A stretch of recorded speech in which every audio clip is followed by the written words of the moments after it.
1997.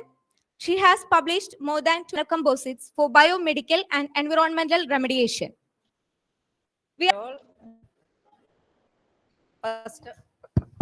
First of all, I would like to thank Dr. Suma from Government College Kodungalur. She only introduced me to convener Dr. Raina, and I would like to thank the organizers for inviting me here. I'm from Central University of Kerala. Central University of Kerala started in 2009 under the Central University of Act. It has 45. Am I audible? Yeah, okay.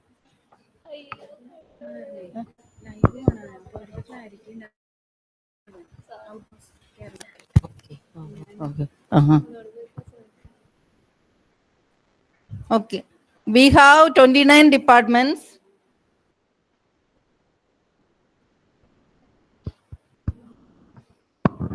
It is situated in Kasargod, Periye.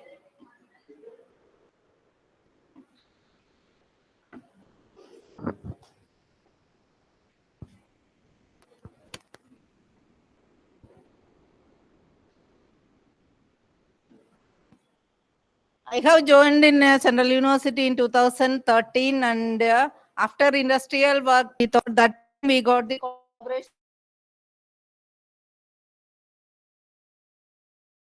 work. Till 2025, COVID time, we got their help, and with their help only we did all analysis. 50% of our analysis help. We have completed our work. Our main area of work is a green synthesis of chemistry. We synthesize some biogenic nanoparticle or metal nanocomposites for biomedical remediations. From my research group, 3 people, they have already completed their work here. They have worked in environmental applications of metal and metal oxide nanocomposites, nanocomposites for biochemical sensing. Dr. Sharanya, she did her work in the detection from soft toys. We have synthesized some nanoparticles and we incorporated that to some, I will be explaining that in later, nanocomposite films. And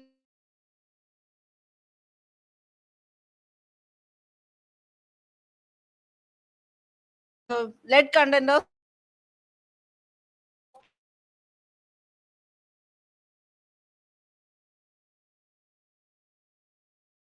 Parkinson's disease, as you know, that is a neuro disease due to the lack of dopamine. Neuro problems will come for that. We have to detect the amount of dopamine. That is very relevant. That we did. And the Dr. Srilekha, she did in polymeric nanocomposite films and biosensing of hydrogen peroxide materials. And Ashwati currently she is pursuing in Amrita with collaboration with me, and she is working in anti-cancer materials.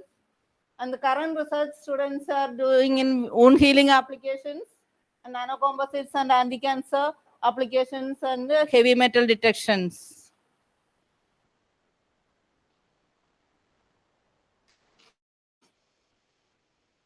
With this, we will move on to the bottom. Okay, and Eric Drexler, Noria Taniguchi in 1974, he coined the term nanotechnology, and most of the developments by Eric Drexler. And you can see there the famous ICAST cup. Any of it? Yeah. It's a color changing. The original cup is in green in color. What is the reason behind that? Of nanomaterial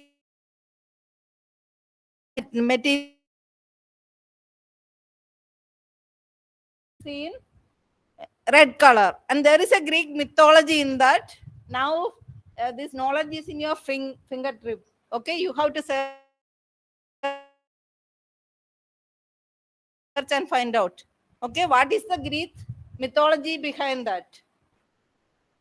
And these type of materials are widely applicable in nanomedicine, nanoelectronics, etc.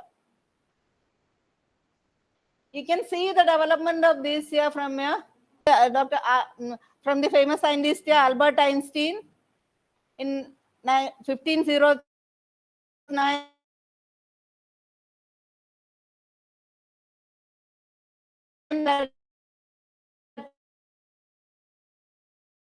Sugar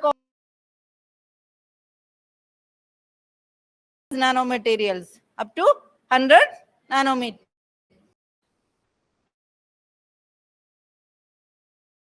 And from the famous lecture by the scientist Richard Feynman in 1959, there are plenty of rooms at the bottom.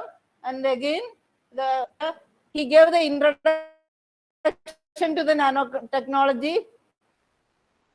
And the first electron microscope was discovered by that also led to the discoveries of this nanotechnology. And later, you can see the development of these materials.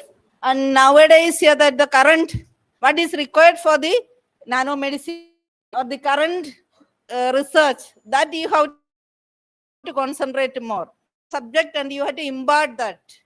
As I have told earlier, you are the future deciding citizens. Okay, you can decide. You are already studying in your prestigious colleges and your post graduation, and you can acquire your degree and you can acquire your higher knowledge. Because I have worked in different fields, I always advise, if you wish to do, complete your PhD. While pursuing MSc, you qualify GATE or NET. Okay, that after that you complete, and wherever, if you want to come back to some position, any position, and you do position, any position, and you do your research.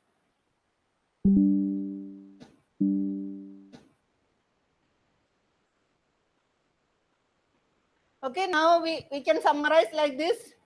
Those who are here new to this here, nanomaterials are mainly considered at they're roughly between 1 to 100 nanometers. And nanoparticles, these are the famous in this, help for the under the history. And mainly these nanoparticles can be synthesized by two different approaches. From the figure itself, you can see top-down and bottom-up approach. Top-down synthesis here, that we will be crushing the materials into lower part, applying some mechanical, thermal or higher. Methods have many disadvantages that I will expand. Which are the advantages? Of this method, I will explain in the next slide. Okay, and these we can synthesize this here by chemical method, chemical and electrochemical precipitation process, microemulsion, and biological method.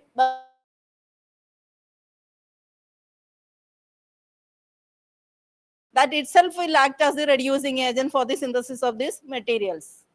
Is it clear? We are using two different methods: bottom-up approach, top-down approach. Chemical methods, we are using chemical method and biological methods.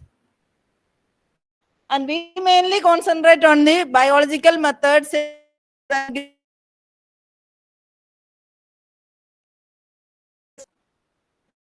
Methods, and why we are using green. It's environmental friendly. Non-toxic chemicals are used because we will be using some biological particles here that should remain the size, and suppose it is in a cluster formation, should not be there. This will act as the capping agents. These biological agents or a plant material itself will act as a